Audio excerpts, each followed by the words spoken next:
Okay, mga bossing, may pinadala sa ating compressor ng L300. Ang issue daw nito kaya pinalitan ay mahina ng bomba or maingay, para may gumuugong daw sa compressor, no? Pero mga bossing, binuksan na namin yung pulley. Wala naman siyang ganong kalala na problema kamukha nung ating mga ginagawa na sabog na yung ating guide na bearing at may leak na rin sa oil seal. Ito yung sa kanya, hindi pa naman, no? Pero bubuksan natin yung loob, titingnan natin kung ano makikita nating problema sa loob at kung ito ba yung dahilan nung sinasabi nung ating ibang paggawaan kaya pinalitan yung ating compressor, no? So, check muna natin yung loob, tapos patawagin natin yung ating kliyente, no? Mga bossing, ito na yung ating compressor, no? Ito yung pinakang katul na tinatawag natin, wala naman siyang damage. Ang isa pa, pag natanggal natin yung ating shafting, dun tayo magtitingin kung walang damage yun. Mga bossing, kung walang damage, so ibig sabihin sinabay lang to ng ating gumawa na papalitan, no? So patanayan natin lahat para at least mas maganda yung ating gagawin dito, no?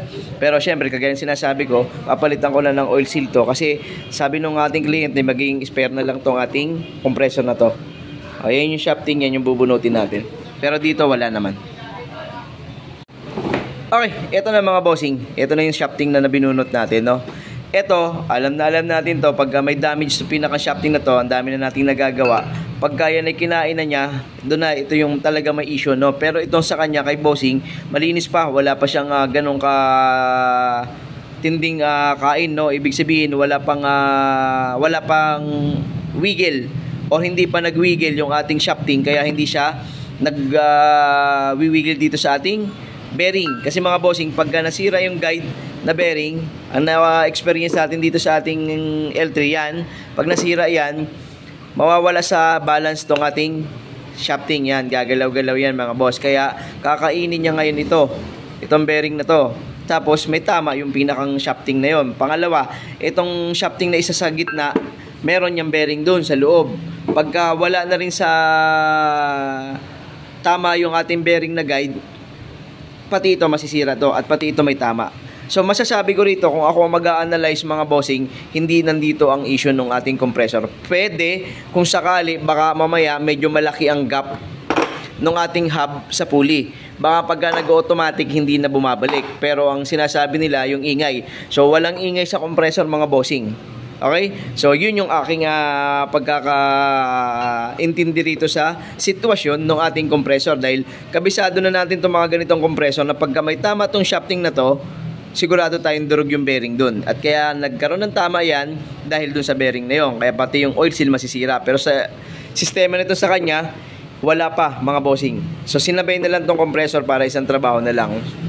Okay, so yun yung analysis natin dito. Ngayon, bubuuin namin to, papalitan na namin ng oil seal, papalitan na namin ng bearing, yung guide na bearing, at i-check natin yung clearance ng ating hub sa pulley.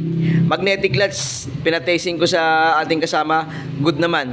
Kasi yung iba nito, napuputokan ng thermal fuse, kaya hindi na gumagana ang compressor. Okay, pero sa sitwasyon nito ngayon lahat, pwede pa itong ikabit ulit, no? Wala naging issue rito. Kung may naging issue man, pwede yung gap ng hub sa pulley, or ang problema talaga ay nasa system. Pwedeng pressure switch, nagkaroon ng problema ron. Tapos yung sinasabing umiingay, pag may sumisipol kasi sa loob mga bossing, yun ay pagkulang ng refrigerant. May sisipol dyan harap sa kalikod. So kung yun yung ingay na sinasabi ng ating kliyente, hindi yung galing dito sa ating compressor. Kasi kung ang ugong ng compressor ay, kung dito sa compressor, dapat may tama to. Bearing, shafting, durog din dapat yung guide na bearing. Pero dito ngayon, wala pong tama, no? So sinabay lang tong ating compressor. Pero ganun pa man mga bossing, papapalitan natin ng oil seal sa bearing yan, no? Okay, tawagan lang natin yung ating kliyente. Boss! Oo, nabuksan ko na. So wala akong makitang tama sa shafting. Hindi kamukha ng mga kinakalas nating compressor. So ang nanduda ko rito, sinabay na rin lang yung compressor mo. May issue ka sa ibang system, no? Sa ibang part ng aircon mo o sa ibang pyesa.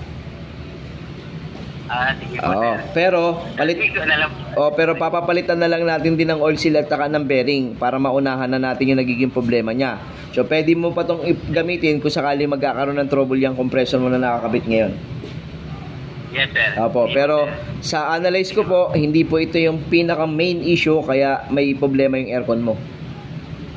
Sige po, No? sir. Okay, sinabay na lang siguro tong ating Bukas, sir, compressor. maaga kami dyan, sir. Sige po. Sir. Para may spare na lang ako niyan. Sige po, sige po. Pagka okay na po, tawagan po ulit kita. Sige po, sir. Sige po, salamat. Okay po, sir. Thank you. Salamat. Okay mga bossing, ngayon, no? Nakausap na ulit natin yung ating kliyente. So, yun na lang ang plano natin. Palitan ng panibagong oil seal yan, no? Tapos, goods na tong ating compressor to. Pwede na niya ulit niyang i-reserva sa kanyang L300. Okay?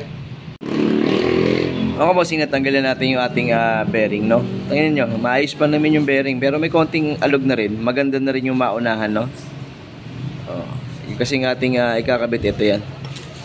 Pero may konting wiggle na rin nga ako, mga bossing, yung shaft, ay yung pinakang inner ng bearing natin. Pero hindi siya ganun kalala sa mga nagiging issue ng ating compressor, no? O yun lang, tapos palitan natin ng oil seal. Okay.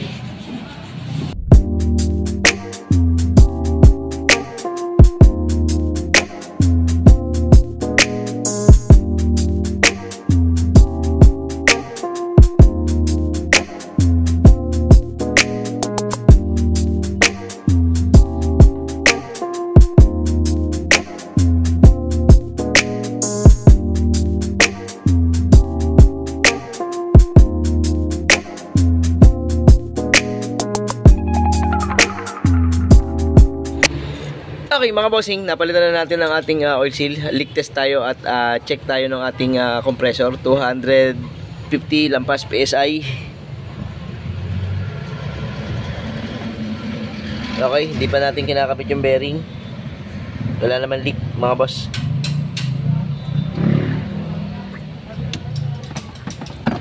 Okay.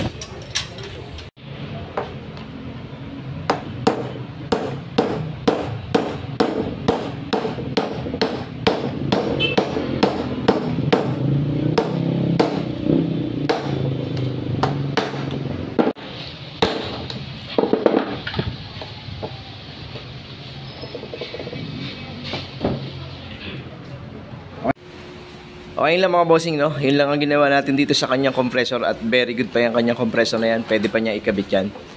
Okay, ayun, shoutout sa ating kliyente na nagdala rito at bukas daw dadalhin yung ating, yung kanyang L3 para ma-check yung pumipitik-pitik na thermostat o yung ating thermistor mga bossing. Okay, ayun lang ginawa natin mga bossing. At syempre, pwede namang i-repair ang compressor basta wala lang tama yung pinakang shafting na yun o yung ating pinakang laman sa loob mga bossing. Kaya pa natin gawin yon. Pero yung sa iba na medyo mas malala na, hindi na natin i-repair ngayon, no? Kasi nasisisi lang tayo ng ating mga kliyente. Okay, yun lang mga bossing. Salamat ulit sa inyo at syempre ingat lagi. God bless sa ating lahat. Thank you.